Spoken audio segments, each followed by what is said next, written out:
1 milhão de amigos é o que a Rede Amigo Espírita deseja conquistar em seu canal no YouTube. E você, amigo espírita, pode ajudar. Convide 5 amigos para se inscreverem em nosso canal e ligarem o sino de alerta. Além de atingir a meta de 1 milhão de amigos, todos serão sempre avisados de novos vídeos e transmissões ao vivo no YouTube. Acesse agora raitv.com.br. Rede Amigo Espírita, divulgando, instruindo e unificando.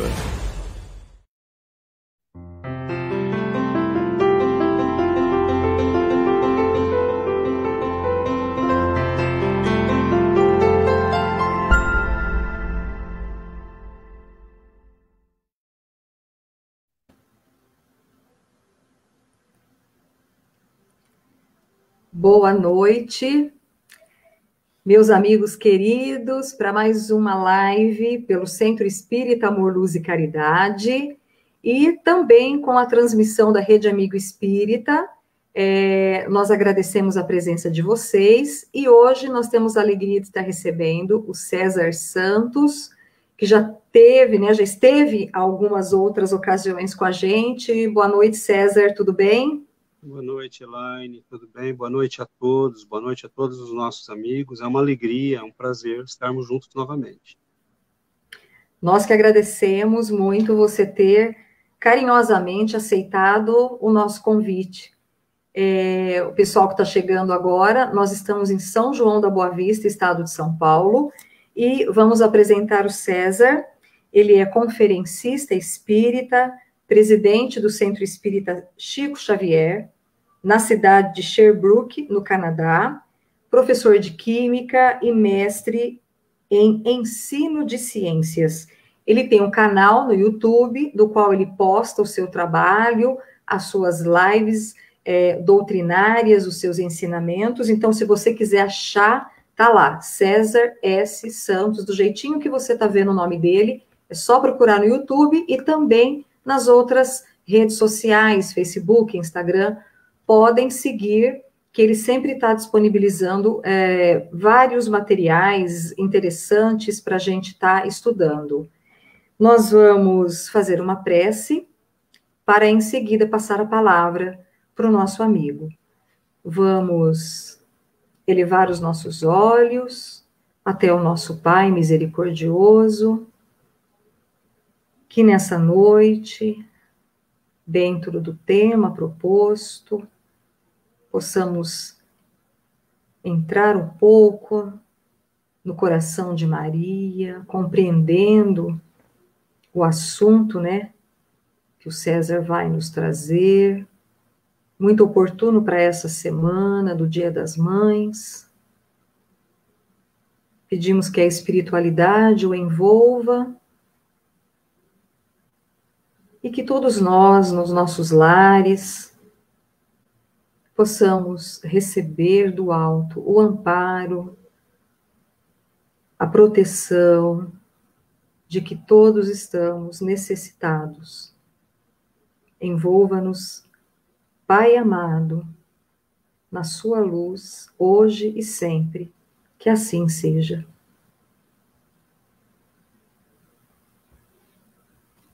Muito bem, o tema de hoje é Maria, Mãe da Cristandade. Que lindo o nome aqui da temática, César.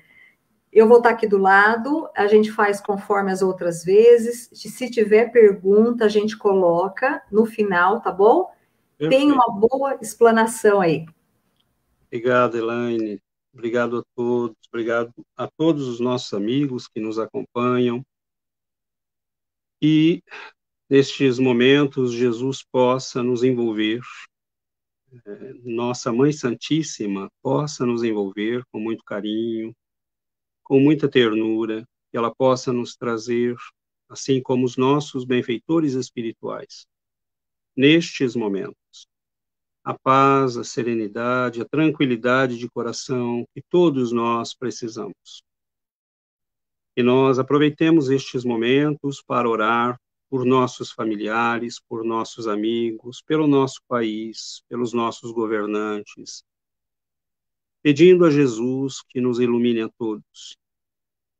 nós, como a Elaine disse, estamos nos aproximando, né, do Dia das Mães, e quando nós falamos do Dia das Mães, é quase inevitável que nos venha ao coração a lembrança esta mãe, que é para nós todos a mãe, principalmente da humanidade que sofre.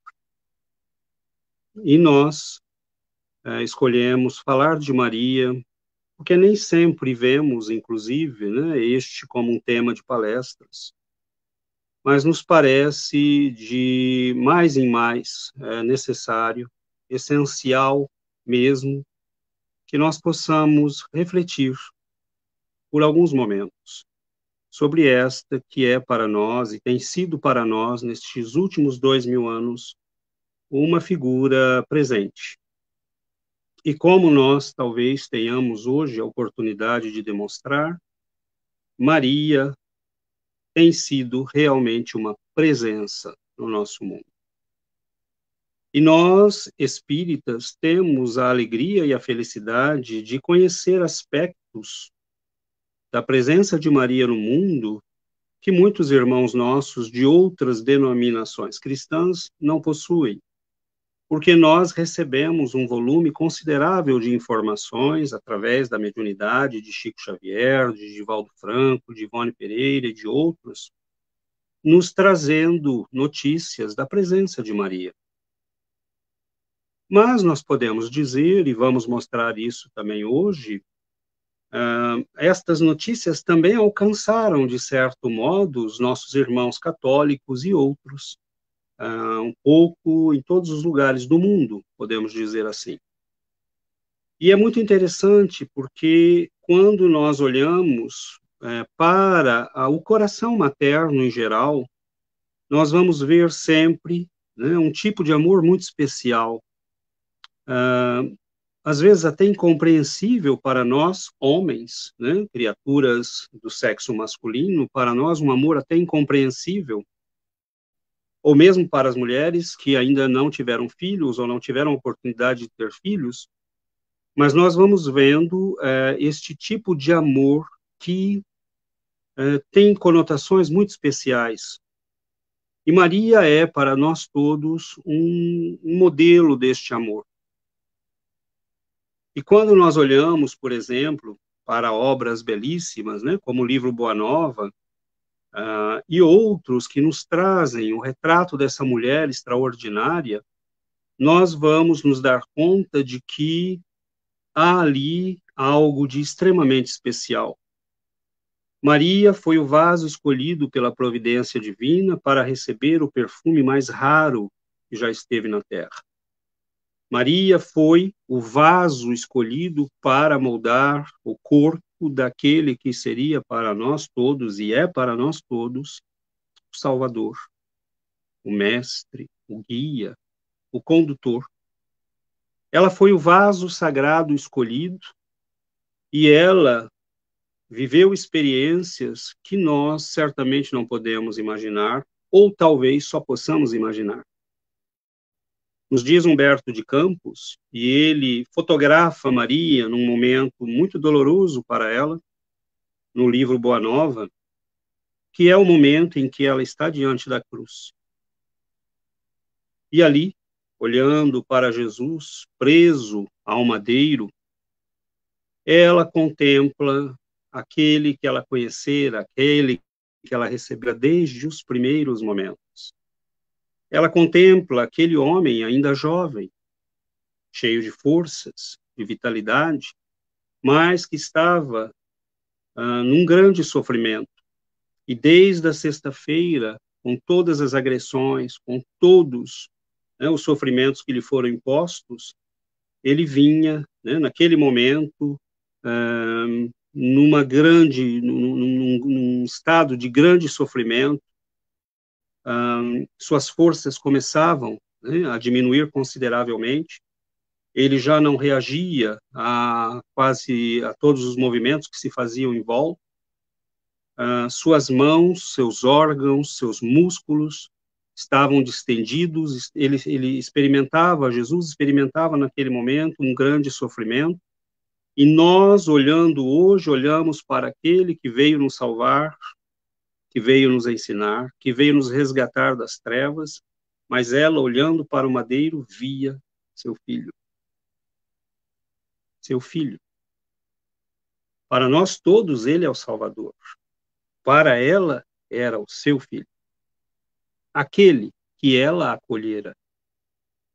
E ela, naqueles momentos, olhando para a cruz, ela se lembra, ela volta no tempo, e ela lembra que tudo o que aconteceu em torno dele tinha uma conotação muito especial.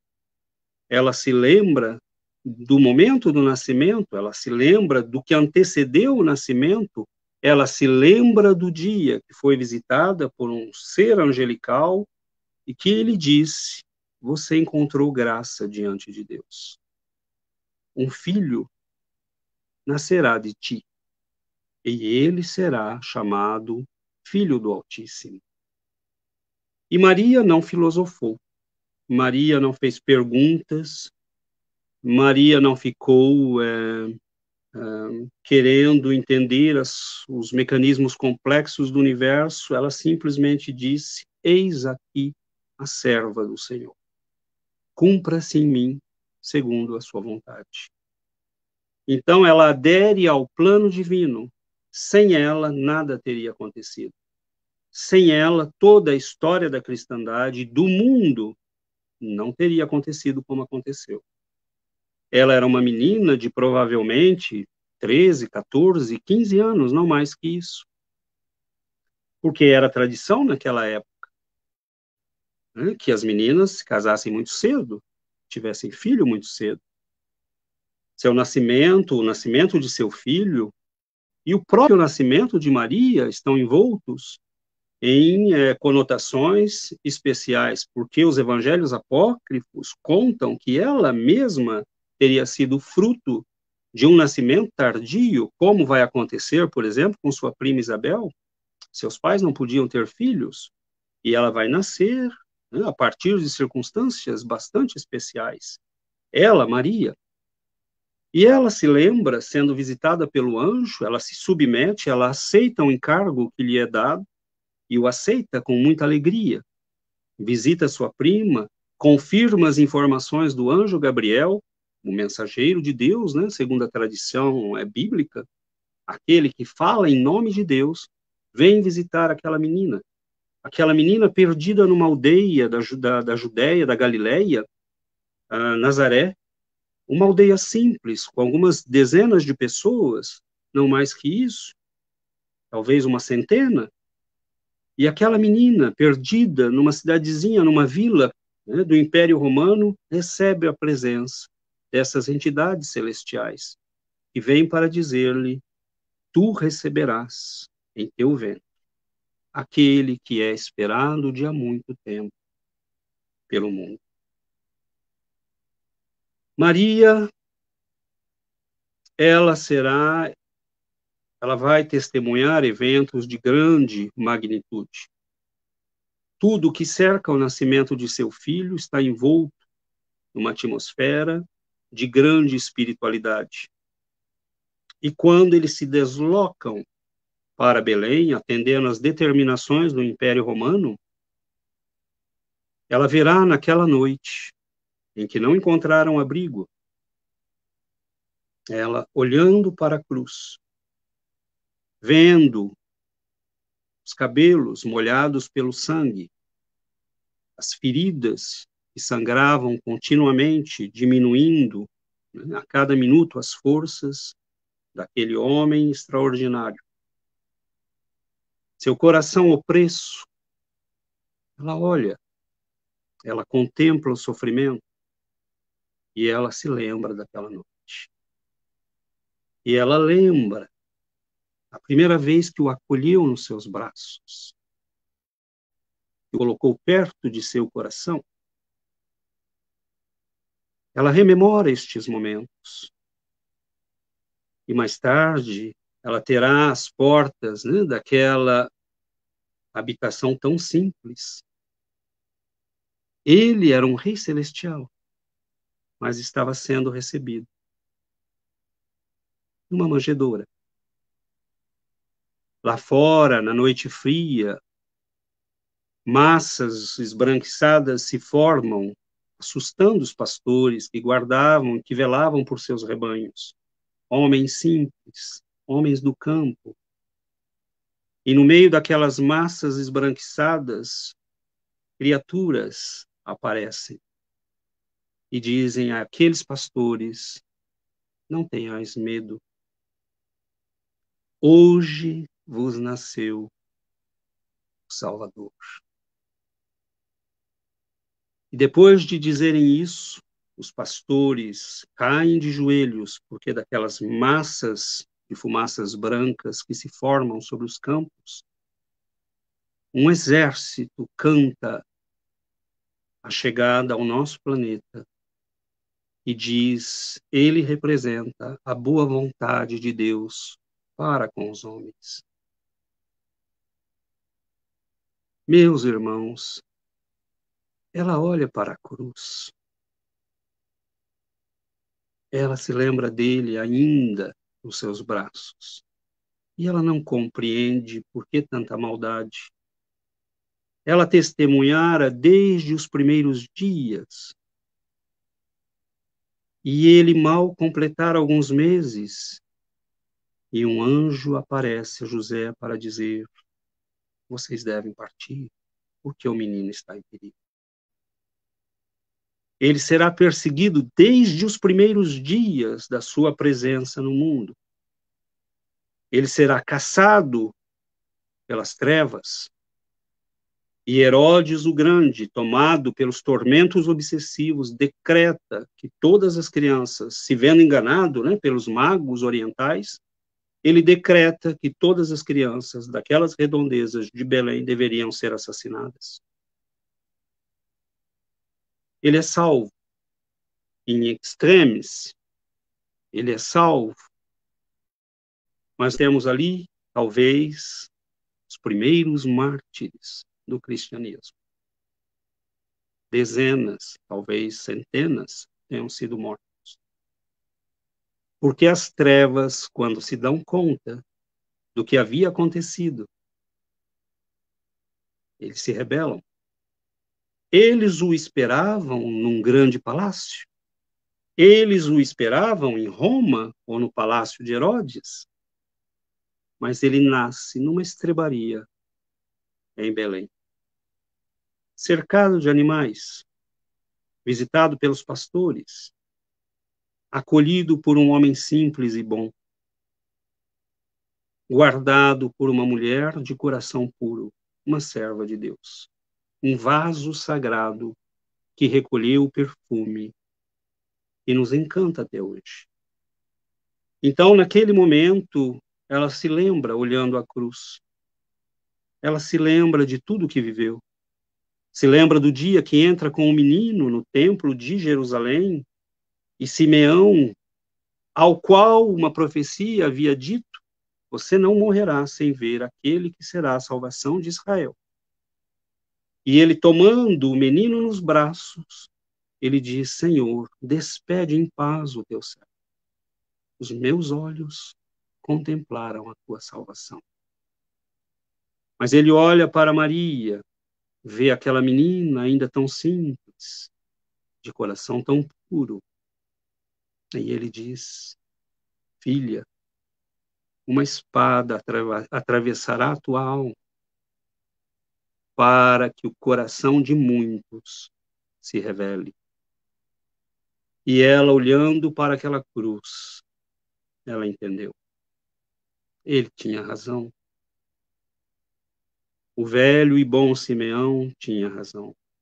Uma espada atravessa minha alma nestes momentos. E ela olha para seu filho, para todos nós o Salvador, para ela, seu filho. E ela contempla o sofrimento, a agonia, a dor. Ela contempla cada um daqueles momentos. E ela volta ao passado. Ela contempla o menino que cresce. O menino que trazia em si um amor imenso. Narra Humberto de Campos que ele trazia pessoas abandonadas, mendigos, às vezes bandidos perigosos procurados pela justiça, para dar-lhes alimento e um copo de água. E narram os evangelhos apócrifos que Jesus, aqueles não aceitos oficialmente pela igreja, que o menino Jesus, desde muito cedo, realizava os seus milagres. Ao ponto que as vizinhas vinham, às vezes, roubar as fraldas do menino para colocá-las em crianças doentes. Às vezes pediam a água do banho na qual ele havia sido banhado para que pudessem mergulhar seus filhos. Narram os textos que um dia, vendo um pequeno pássaro morto, ele o recolhe nas suas mãos. Fecha as mãos. E quando abre, ele parte num voo tranquilo. Narram os evangelhos que um dia um de seus amiguinhos cai da cobertura da casa e é considerado morto. Ele o toca por alguns instantes e ele volta à vida. Então Maria, com o passar do tempo, ela foi acompanhando cada um daqueles gestos, ela foi acompanhando cada um daqueles movimentos, cada um daqueles eventos.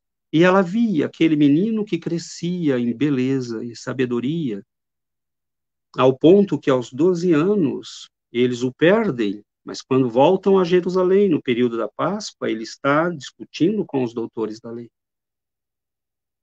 Ele havia e trazia consigo uma sabedoria, ninguém sabia de onde vinha.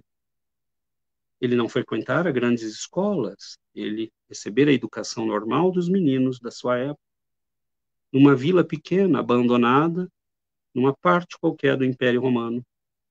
Mas ele discutia com a autoridade de quem não só conhecia aquilo, mas ele dava a impressão de ter vivido cada uma daquelas palavras. E Maria se lembrava disso, olhando para aquela cruz. E seu coração tinha dificuldade de entender por que tanta maldade. Por que faziam aquilo com ele? Ele, que havia levantado paralíticos, curado cegos, restaurado a vida e a saúde a tanta gente, que havia dado alento e consolo aos corações, por que faziam aquilo como seu filho? E olhando para aquela cruz, para o sangue que escorria, para o tempo que começava a enegrecer, ela tinha vontade de tirá-lo de lá, porque ela via que ele respirava cada vez com mais dificuldade, que o sangue escorria, que o sangue lavava todo o cabelo, a barba, caía sobre seu peito, porque os espinhos cravados na sua cabeça machucavam e sangravam dolorosamente. E olhando aquilo, veio-lhe à memória o primeiro momento em que ele, não mais na intimidade do lar, mas publicamente assumiu o seu ministério. Ele já havia chamado alguns discípulos, André, Simão Pedro, João, Filipe, Natanael, já estavam com ele. Ele estava começando o seu ministério público. Não havia ainda se manifestado em público e diante das pessoas. E ele vai com Maria, numa certa manhã, a um casamento, às bodas de Caná. E ali, cercados, né, pelas pessoas, pelos convivas, um casamento em Israel, naquele período, poderia durar 3 dias. E num certo momento, ele provavelmente chega no segundo dia, Maria já está lá, e ela ajuda nos serviços, dizem as tradições, que seriam membros da sua própria família, da família de Maria. E ela ajuda nos serviços, ajuda a servir as mesas, a atender as pessoas. E num certo momento, ela percebe que o mestre de cerimônias está inquieto, que as pessoas vêm falar-lhe, e ela se aproxima e percebe que o vinho havia acabado. ela olha para aquela situação, olha para a alegria dos noivos e pensa: as pessoas vão sair daqui falando mal. Isso não é bom augúrio para um casamento que está começando. Ela se aproxima, olha para Jesus e diz para si mesma: eu vou pedir ajuda. E ela se aproxima: filho, o vinho acabou. E a resposta que Jesus dá nos parece estranha. Ele diz: mãe, e temos tu e eu com isso? Como quem diz, a festa é deles, deixe que eles arrumem as coisas. Mas ela diz: filho, o vinho acabou. E ela o conhece. E mesmo quando ele diz: mãe, que temos tu e eu com isso? Ela sabe, com seus olhos, que ele já disse sim. Ela se dirige aos serviçais e diz imperiosamente: façam tudo que ele ordenar. Sim, senhora. Jesus se aproxima, levanta-se, vai até os servos e diz: encham essas 6 talhas, 6 grandes vasos, estima-se cada um com 100 litros, encham com água. E certamente os servos pensaram: como assim encher com água? Se você quer água, ou quer que nós sirvamos água às pessoas, não precisa de 600 litros. Mas eles se lembraram do que havia dito a simpática senhora: façam tudo que ele disser. Eles enchem. E mesmo a fonte onde eles provavelmente encheram, né, as talhas, os vasos, existe até hoje. Né, porque Caná da Galileia era uma pequena localidade entre Cafarnaum e Nazaré. Uma pequena vila de casa simples, bucólica, né, perdida naquele local de extrema beleza até hoje. E eles enchem os vasos de água e Jesus estende as mãos, ora por alguns instantes e diz: podem levar ao mestre de cerimônias e podem servir. E quando eles abrem, não há somente um vinho, há um vinho da melhor qualidade que jamais eles provaram. É a primeira vez que ela intercede por nós. É a primeira vez que ela intercede pela nossa felicidade.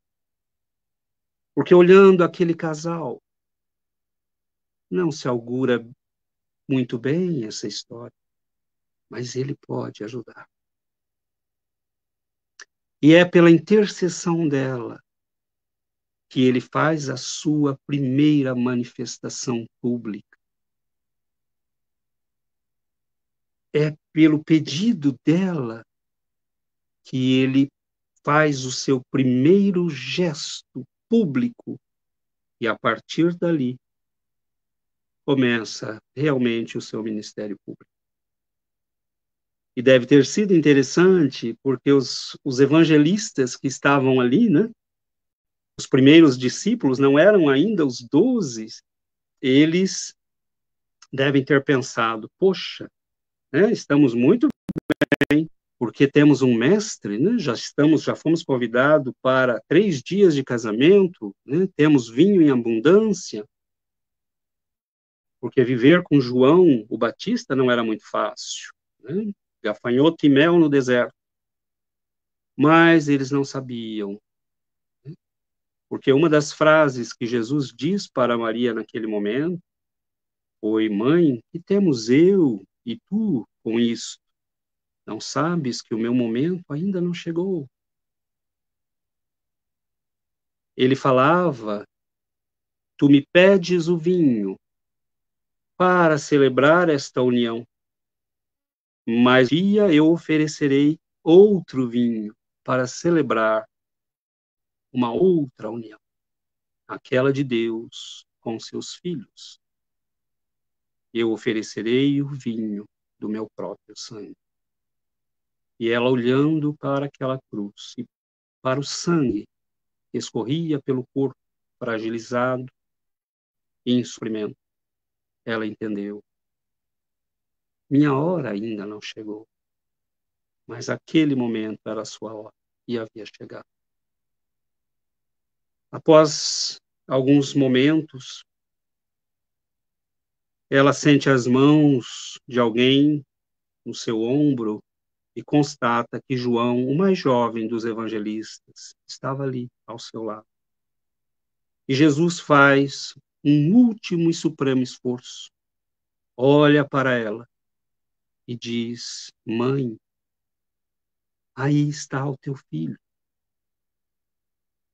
Faz ainda um grande esforço e olha para João e diz: aí está a tua mãe. Como a dizer, no momento de maior sofrimento para ele, sua preocupação era deixar Maria sob os cuidados de alguém. E depois deste momento em que ele entrega sua mãe aos cuidados do mais jovem dos seus discípulos, ele parte. Foram dias e momentos terríveis para aquele coração materno. Olha e vê que finalmente o sofrimento havia terminado. Uma chuva forte e pesada cai. Narram os textos que estrondos foram ouvidos. Narram os textos antigos que espíritos foram vistos caminhando pelas ruas de Jerusalém. Almas angelicais e almas terríveis. E narram os textos antigos dos evangelhos apócrifos que Jesus, nos 3 dias que desaparece, desce às furnas infernais, com a autoridade de quem havia pago o resgate por cada um de nós, para buscar todos aqueles que fosse possível trazer dos vales infernais. Esta tradição manteve-se na igreja, né? Quando nós dizemos, por exemplo, no credo, desceu à mansão dos mortos. Na verdade, na tradição antiga, era desceu aos infernos para resgatar aqueles que a sua autoridade moral, ao preço do próprio sangue, havia resgatado. Maria parte, depois daqueles dias turbulentos em Jerusalém, para a Bataneia, onde tinha parentes, e é deixada ali por João com a promessa de que um dia ele voltaria, porque, por enquanto, naquele momento, ainda não tinha meios para recolhê-la. Mais tarde, ele vai retornar a Bataneia, alguns 2 anos depois, e vai dizer-lhe: finalmente eu posso agora levá-la. Ele havia ganho, né, de um membro da família imperial da região de Éfeso, na Turquia atual, uma pequena moradia de pedra, e ele parte com Maria, com a promessa de que viveriam juntos pelos anos que ainda lhes restassem. Maria parte para Éfeso. Eles estão localizados mais ou menos a uns 8 quilômetros do centro da cidade de Éfeso. E uma das coisas mais bonitas é que isso está no livro Boa Nova. Havia tradições, lendas de que ela teria talvez morrido em Jerusalém. Nunca se confirmou. No entanto, no começo do século XIX, no fim do século XIX, uma freira, 1824, né, no começo do século XIX, uma médium, uma freira alemã, Santa Catarina Emmerich, ela recebe por visões todo o processo que nós lemos no livro Boa Nova. Em outras tradições, ela, que era uma menina de grande simplicidade e não tinha tido educação teológica nenhuma, ela recebe, é considerada hoje santa, né, pela Igreja, foi canonizada por João Paulo II, ela recebe com grande precisão as informações de onde Maria teria vivido. E as informações diziam, ela morreu na cidade de Éfeso. Morava numa pequena casinha de pedras,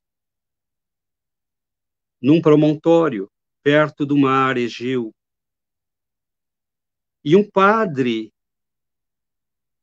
um dia, suspeitou que tivesse encontrado a casinha.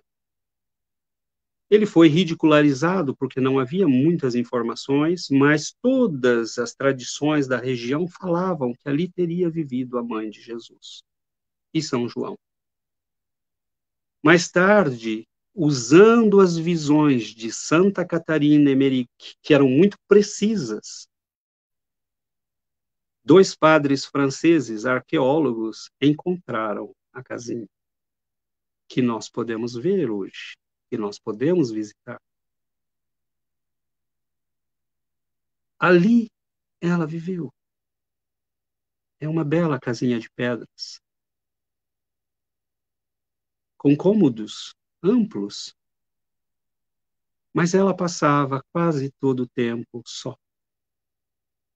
Só, sem a presença de João, porque a igreja de Éfeso era uma das igrejas mais movimentadas da Ásia.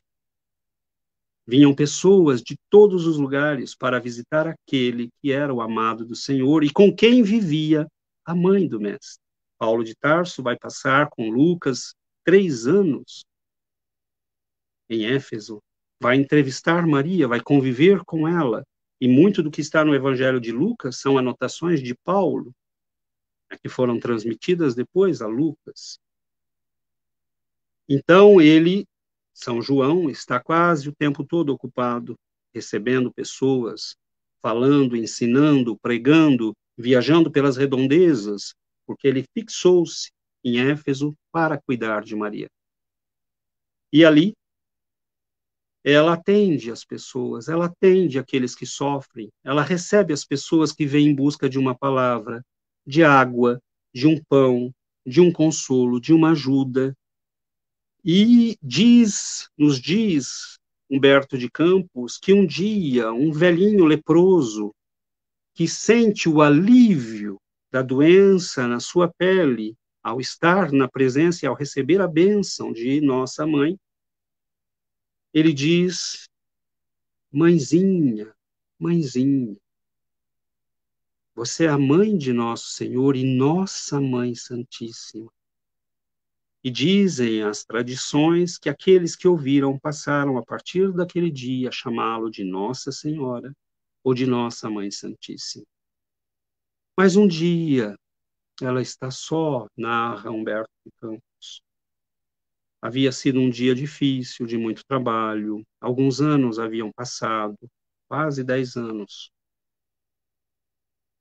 Muita gente chegava na igreja, ou chegava ali naquela pequena casinha, da qual, né, nós vemos hoje as fotos, há um promontório na parte de trás, ao qual, subindo, nós podemos contemplar o oceano. E naquele dia, em particular, ela havia contemplado o oceano, sentindo a brisa que vinha, lembrou-se do mar da Galileia, lembrou-se das pregações de Jesus. E à medida que a noite foi caindo, né, as pessoas foram indo embora, alguns vinham, né, com notícias alarmantes, falando que em Roma haviam começado perseguições a todos aqueles que seguiam os ensinamentos de seu filho. Aquilo apertou-lhe o coração. Como assim? Não bastava terem feito mal e terem torturado a ele, que só ensinar o amor e viver o amor, agora aqueles que o seguem também são perseguidos. E um pouco com o coração opresso, ela terminou o dia, as pessoas foram partindo, e quando a noite começou a cair, alguém se aproxima E ela estava já achando estranho, porque jamais ela ficava só. Havia sempre alguém necessitado, procurando pouso, abrigo, né, um consolo, uma palavra. E aquele mendigo tem uma atitude bastante diferente. Porque ele começa a falar com ela, mas ele não pede nada. Ele começa a falar de como são bem-aventurados aqueles que entenderam a mensagem, como são bem-aventurados aqueles que amam, e como o céu espera aqueles que sofrem com paciência, com resignação. E pela primeira vez, ela, que sempre dava alguma coisa, sente que está recebendo. Reconhece aquela voz, de algum lugar ela conhecia aquela voz. E ele fala, e seu coração fica leve, mais leve, mais leve. E no momento, ela lhe oferece um pouco de água. E quando ela estende para passar-lhe a água, ela percebe as chagas nas mãos. Olha para os pés e vê igualmente as chagas nos pés. Filho, filho meu, como te machucaram? E ele diz, mãe, sou eu. Venha aos meus braços. E ele a recolhe. E no dia seguinte, João desce de Éfeso com alguns amigos para assistir aos últimos momentos daquela alma que se desprendia do corpo. Seu rosto tem uma serenidade imensa. Seus olhos brilham com grande alegria. E isto que Humberto de Campos nos narra foi narrado também por Santa Catarina Emeriti. Quando ela se desprende do corpo, ela vê que o céu se abre e anjos cantam para aquela, e ele diz, aquele mendigo lhe havia dito, vem mãe, meu pai quer que você seja a rainha dos anjos no céu. E quando ela sai do corpo e se desprende finalmente do corpo, algumas horas depois, ela contempla as falanges angelicais, e é exatamente isso que descreve Santa Catarina. Ela sente que seu filho a espera, mas ela se lembra da Galileia. E diz Humberto de Campos que bastou pensar para que toda aquela massa que a seguia se movimente com ela, e ela olha do alto a Galileia. Se desloca suavemente sobre o lago, contempla Nazaré, contempla Cafarnaum, onde ele havia pregado, curado, ensinado. Olha para aquelas colinas onde ele havia corrido ainda menino. E quando ela se preparava para subir, veio-lhe a lembrança, as notícias de Roma. E ela sentiu vontade de visitar aqueles que estavam sofrendo porque haviam aderido aos ensinamentos de seu filho. Bastou pensar, e ela se viu sobre uma imensa cidade. Ela se assusta porque jamais havia vivido e visto uma cidade daquele tamanho. Viu as colinas, viu os carros luxuosos, com pessoas ricas carregadas de pedrarias, de luxo, mas carros puxados por escravos miseráveis. E ela, seguindo os instintos maternos, caminha para uma prisão que já era velha de 600 anos na história de Roma. A prisão mamertina, ou do esquilino. E quando ela penetra naquele subsolo escuro, úmido, carregado de pestilências, ela contempla aquela massa humana, homens e mulheres, presos e torturados, porque aceitaram a mensagem do amor que seu filho viera trazer. Seu coração sente como se novamente estivesse diante da cruz. Aqueles seriam dias terríveis para a história da humanidade. Homens e mulheres, crianças, jovens, seriam sacrificados das maneiras mais terríveis, simplesmente porque eram cristãos. Ela se aproxima de uma menina ainda bem jovem, esquálida, fragilizada pelo sofrimento. Se aproxima e ela pensa: o que posso eu oferecer? Então ela se lembra da oração, se aproxima daquela menina e diz: ore, minha filha, cante, cante, minha filha, e transforme o seu sofrimento em luz. Tem de bom ânimo. Você está às portas da libertação. E aquela menina sente-se envolvida numa atmosfera de grande elevação. E começa a cantar os hinos que os cristãos cantavam já nos primeiros tempos, nas catacumbas, nas reuniões secretas. Hinos que louvavam o amor daquele que viera nos ensinar o amor. Hinos que louvavam a bondade, a grandeza, a misericórdia, o perdão. E ela começa a cantar, aquela menina. E os outros prisioneiros, ouvindo, começam a cantar com ela. Então, a partir daquele dia, jamais os cristãos entraram nas arenas abatidos e tristes, porque Maria havia tocado aqueles corações. Todos os sacrificados em nome do Cristo cantavam nas arenas e oravam a altas vozes para dizer: não há cristãos tristes, porque nós caminhamos para a liberdade. Nós não somos mais escravos do erro e da miséria. Nós somos discípulos daquele que nos ensinou o amor e o caminho da libertação. Nós teremos, a partir daí, uma história difícil, mas uma história de grande heroísmo e de grande beleza.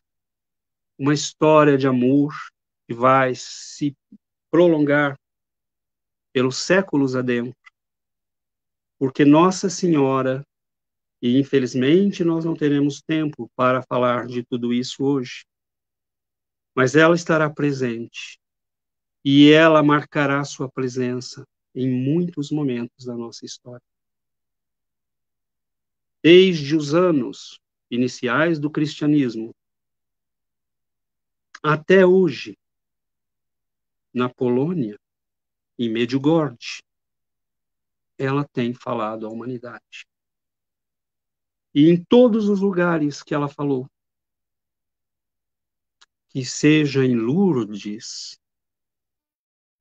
seja no México, como Nossa Senhora de Guadalupe, a Juan Diego, um índio convertido, a quem ela aparece e diz: vá ao bispo dizer que ele deve construir aqui uma catedral, onde eu possa consolar e atender os sofredores. Eventos extraordinários vão se produzir, como o da própria imagem que ela produz no manto de Juan Diego, que a ciência até hoje não entende. É um manto vivo. Ele não está colado no pano, no tecido. O tecido já teria que ter sido destruído, com 30, 40 anos no máximo, ele teria se desfeito. Já faz 500. A imagem não está colada no pano, ela está alguns décimos de milímetros separadas do pano. Quando nós iluminamos o manto, o olho, a íris, fica pequena ou fica grande. E dentro da íris tem a imagem do índio dando o manto ao bispo. Em seu manto estão desenhadas as constelações que haviam no momento em que aquele milagre ocorreu. Um indivíduo colocou uma bomba perto do manto, destruiu tudo em volta, menos o manto. Ela vai aparecer. Ela vai aparecer. E por que ela aparece naquele momento? Porque os espanhóis massacravam os astecas.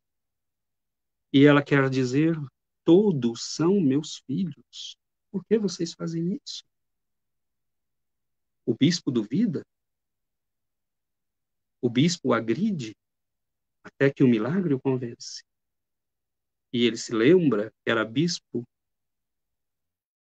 do filho dela, que não estava no mundo para servir aos interesses do mundo, mas ao filho dela, a Senhora da Luz. Ela vai aparecer em muitos, vai aparecer na Rússia, vai aparecer no Vietnã, vai aparecer na Coreia, aparece na Bélgica, aparece nas montanhas da Espanha, aparece em Lourdes, aparece em Fátima, aparece no Brasil. E em todos os lugares em que ela aparece, ela vai escolher os simples. São crianças. É um índio. Em Lourdes, Bernadette Soubirous é uma menina analfabeta, uma criada doméstica, uma pastora. Em Fátima, ela aparece para 3 pastorinhos. Na Espanha, ela aparece para 4 meninas que moram numa vila afastada, perdida nas montanhas. Ela escolhe os simples, os analfabetos. Seus mensageiros são aqueles que o seu filho havia dito e chamado bem-aventurados. Estes são os seus escolhidos. E se nós quisermos que esta senhora nos ouça, nos diz São Bernardo de Claraval, se você estiver lutando contra as tentações, se os ventos frios da adversidade baterem contra a tua alma, se as dores agoniarem o teu coração, olha, contempla a estrela, chama por Maria. Mas ela nos atenderá com a condição de que, mesmo sendo o pior dos criminosos, nós tenhamos um coração sincero. Quando nós a chamarmos, que seja para mudar de vida sob o toque da sua presença. Jamais para resolver nossas questões menores. Ela chama, em todos esses séculos, ela vai chamar aqueles que são considerados os mais simples, os mais ignorantes. Bernadette Soubirous ela convence o padre que ela está vendo Nossa Senhora quando ele diz, pergunte a ela o nome dela. E ela diz, responda a ele que eu sou a Imaculada Conceição. Bernadette não tinha a menor ideia do que era isso. E aquele era um dogma da igreja que acabara de ser promulgado pelo Papa. Era algo para teólogos. E quando ela diz isso, ele fala, como? E ela, depois que ouviu Nossa Senhora, volta para casa repetindo aquilo, Imaculada Conceição, para não esquecer, porque ela não sabia o que era. Então nós estamos diante de algo muito grandioso, meu Deus. E basta olhar para aqueles que ela chama, para que nós possamos entender quais são as virtudes que nós devemos buscar. Ela chama os puros de coração. César, mas eu não sou puro de coração. Quando nós dizemos, Senhor, eu sou um pecador, eu sou um miserável, eu não sou nada, se o Senhor não estender a mão sobre mim, nós estamos purificando o nosso coração. Quando nós lutamos contra nossas imperfeições e nós pedimos a ela, Mãe Santíssima, me ajude a enfrentar a minha miséria. Então ela busca aqueles que são puros de coração. Seus mensageiros, seus videntes, são crianças pequeninas. São pessoas de simplicidade, considerados ignorantes, alguns, como Catarina Labouré, na França, uma menina completamente ignorante, como Bernadette Soubirous, como os meninos, o menino e as duas meninas, em Fátima, de uma grande simplicidade, as 4 meninas da Espanha, meninas simples, que pastoreavam, que colhiam feno para o gado, que cuidavam das vacas. E temos ali fenômenos que serão registrados, porque as aparições na Espanha vão acontecer num momento muito especial, porque é o ano de 1968. Em 1968, o mundo está vivendo turbulências, revoluções. Em Garabandal, na Espanha, quando ela aparece em 1968, fenômenos serão registrados. O momento que uma das crianças recebe a comunhão invisível, uma das fotos consegue pegar o pão materializado na boca da menina como luz. Então, nós estamos num período em que há fotografia, em que há filmes, e nós vemos as meninas caminhando, olhando para cima, caminhando sem olhar, no meio da noite escura, orando. Então, ela vai produzir, e quando nós pedimos explicações, não há explicações. Elas simplesmente veem e dizem o que estão vendo. Não vão discutir filosofia, não vão discutir teologia. Todos eles, todos aqueles que ela visitou, têm uma mensagem muito simples. Convertam-se. Escutem em nome de Deus, meu filho. Vocês estão em perigo. Dias turbulentos virão se os vossos corações continuarem endurecidos. Dias de grande dor virão se vocês ignorarem meu filho. E orem. Em todas as aparições ela dirá, convertam-se ao amor de meu filho. Convertam-se ao meu coração imaculado. E orem. Orem muito. Orem sem cessar. Por vós mesmos, pelos vossos e pela humanidade. Então nós estamos diante da Mãe Divina de todos nós. Ela materializou neste mundo aquele que é para nós todos o Salvador. Ela foi o vaso precioso e trouxe à terra das alturas celestiais aquele que por tanto tempo nós esperamos. Eu vim para que tenhais vida e para que a tenhais em abundância. E é Maria que materializa esta vida no mundo. É ela que materializa para todos nós o amor em pessoa. O Filho dileto das alturas, o Filho precioso de Deus Pai. E quando nós ouvimos irmãos nossos dizendo,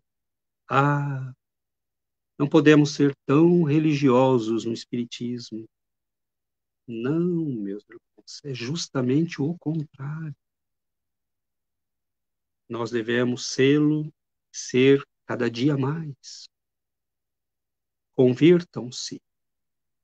Porque converter o coração é realmente passá-lo por uma transformação profunda, não é ir ao centro, à igreja, ou dizer-se cristão. É converter nossas vidas e entregá-las nas mãos daquele que é para nós o amor e pessoa. Orem. Então vamos orar, meus irmãos. São dias turbulentos. Nossa Senhora, só no século XX, são registradas mais de 300 aparições, nas localidades as mais diversas. Ela aparece para as crianças de Fátima quando Portugal estava sendo ensanguentado por uma revolução terrível, em que ser cristão era quase um crime.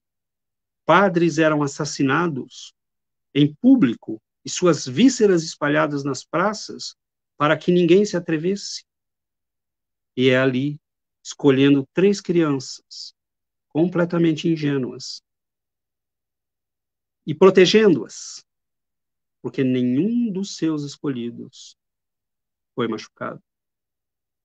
Nenhum deles. Mas sofreram, porque foram perseguidos, foram interrogados centenas de vezes, foram forçados, e todos eles, dentro daquela imensa simplicidade que tinham, diziam: não, eu não posso negar o que eu vi. Eu não posso fazer isso com ela. E o que é que você vê? Eu vejo uma senhora de uma grande beleza. E é o que a população na cidade de Zeitum, no Egito, vai registrar. Centenas de pessoas a veem durante um longo período, aparecendo na cúpula da igreja. Conta uma senhora que uma menina, sua empregada doméstica, que nem cristã era, olha e começa a ficar estatelada, estática. Ela diz: o que é que você está vendo? Você está vendo o mesmo que eu? Ela diz: sim, eu vejo uma mulher de grande beleza, e meu coração, eu não sei por que se alegra. Vê-la traz ao meu coração uma alegria muito grande. Ela está envolta em luz. É esta alegria, meus irmãos, a alegria de nos recolhermos junto dela, nestas noites terríveis que se abatem sobre nós, nestes momentos de provação, nestes momentos de dor, de perdas, de convulsões. Talvez seja o momento de não mais pedir que ela apareça para nós, mas que nós finalmente apareçamos para ela, como autênticos seguidores do Filho adorado que ela colocou neste mundo. Aquele que veio para mudar toda a história da humanidade. Aquele que veio para resgatar os nossos corações das misérias, das trevas. E sejamos nós quem nós formos, no meio das nossas misérias, no meio das nossas dores, se nós nos arrependermos sinceramente e falarmos: tende compaixão, Mãe Santíssima.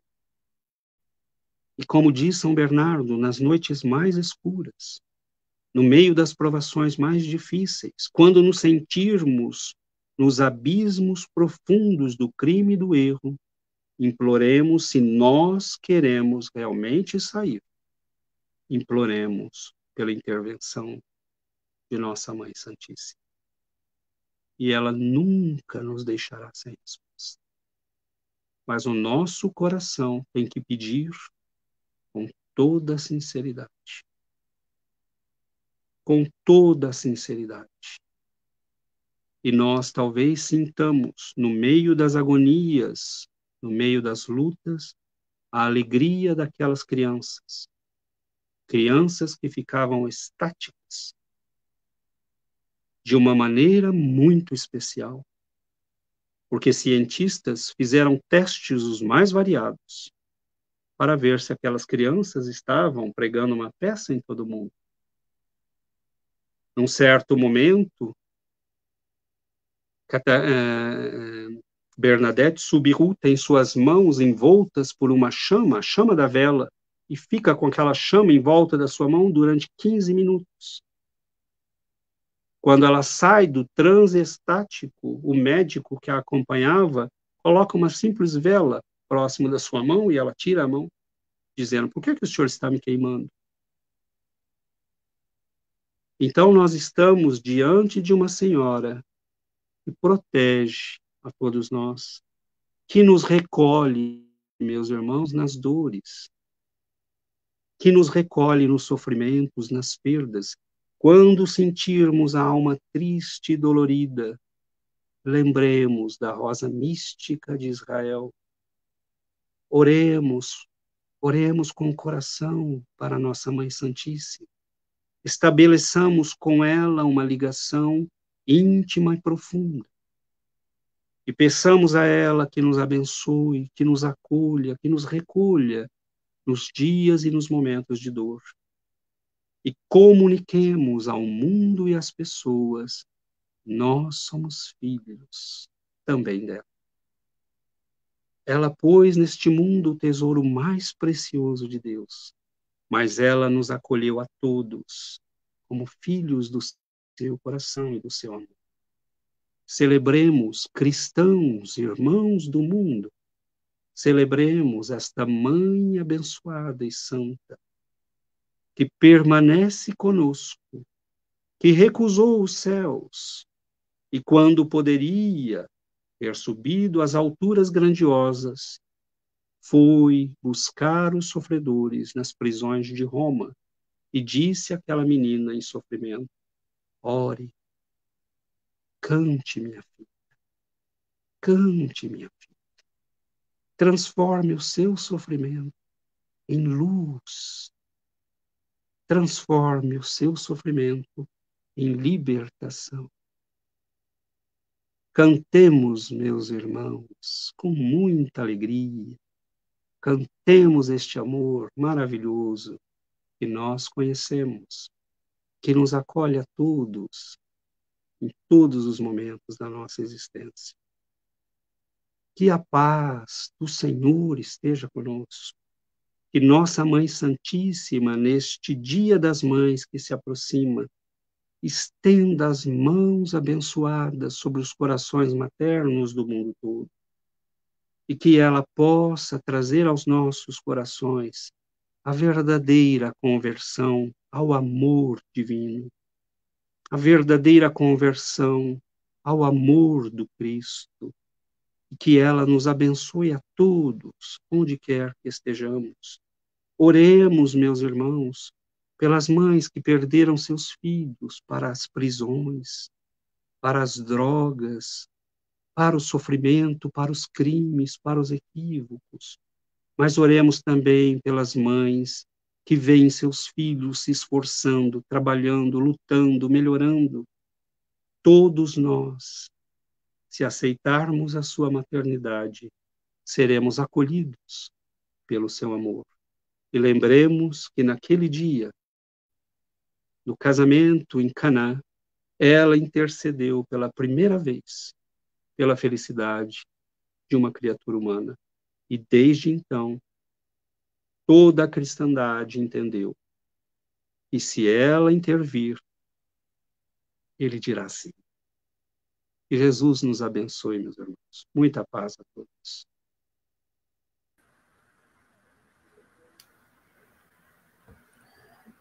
Nós estamos emocionadas e emocionados com esse momento que nós tivemos nessa noite. Acho que é muito importante nós, sim, termos a parte filosófica, a parte doutrinária, né, que o Espiritismo nos traz, mas me parece que quando as mensagens vêm evangélicas, quando elas vêm com passagens como essa que o César nos trouxe, é muito tocante, porque vem de encontro com aquilo que nós estamos passando. Então, César, eu te agradeço muito as palavras, né? E o pessoal aqui amando, assim, muita gente emocionada, agradecendo, porque é isso que a gente está nesse momento, talvez hoje fosse esse o momento que nós precisávamos te ouvir. Em alguns momentos você saía de si uma luz e entrava aqui na gente, no coração, tamanho envolvimento da espiritualidade na sua pessoa. Então, é muito fortificante. Eu nem tenho palavras, né? Porque a gente assim precisa realmente de ter mais momentos assim que nos toque profundamente a nossa alma que está clamando a presença da nossa mãezinha. Como você falou, né? Nós precisamos realmente pedir a ela que modifique o nosso pensamento, o nosso modo de ver as coisas. Então, a minha eterna gratidão, assim, às suas palavras, que foram realmente muito, muito lindas. Eu que agradeço, Elaine, imagina, eu que agradeço, é uma alegria, uma grande alegria estarmos juntos e podermos partilhar esse pão de luz, né, que nos pertence a todos. Eu estive em Fátima, queria partilhar isso com vocês, em 2019, no comecinho de 2019. E é como você falou, estar ali é muito diferente. É um lugar, assim, que você não pede. Impregnado. Impregnado. Você só tem pensamentos de agradecer. Né? Entrar ali na igreja, fazer todo aquele trajeto, ir até a casa dos pastorinhos, né? Da Lúcia, do Francisco e da Jacinta. Né? Andar naqueles lugares foi, talvez, e olha que tem muito lugar bonito em Portugal, gente. Muito lugar lindo. Belíssimo, eu estive lá também. É muito, não é? Mas Fátima é o lugar da espiritualização. Se tiverem oportunidade, vão visitar, vale a pena. Abusando da sua vontade, do seu momento aqui. Não, prazer. Faz a prece para nós. Com prazer. Vamos fazer, sim.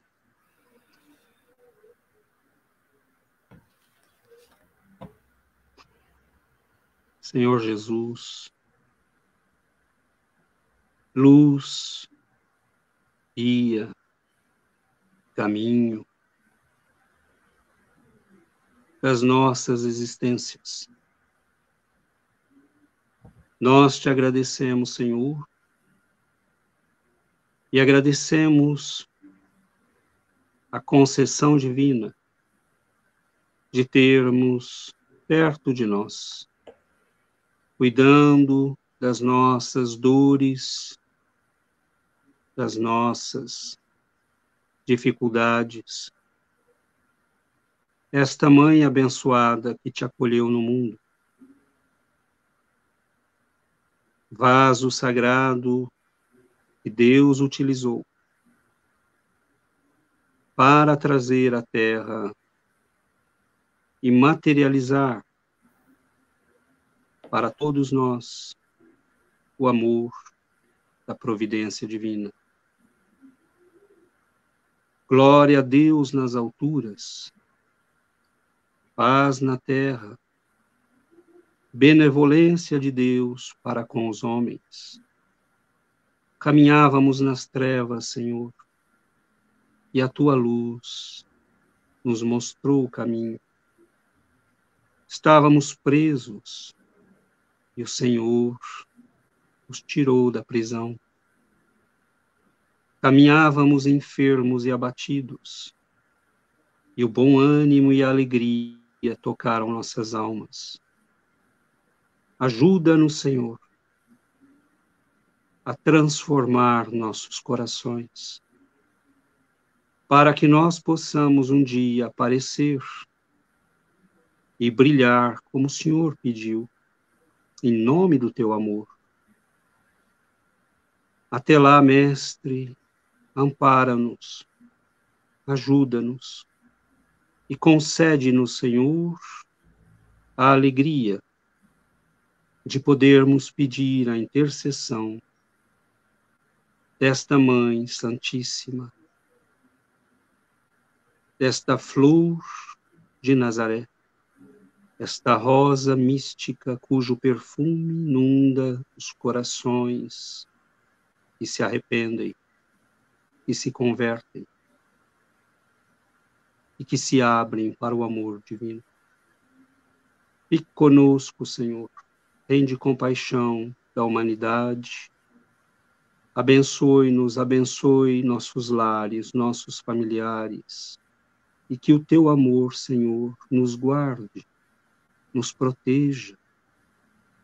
Fique conosco, Senhor, até o dia em que possamos dizer: eu estou aqui, Senhor, e vim para ficar. Muito obrigado, Mestre. E assim seja, Senhor.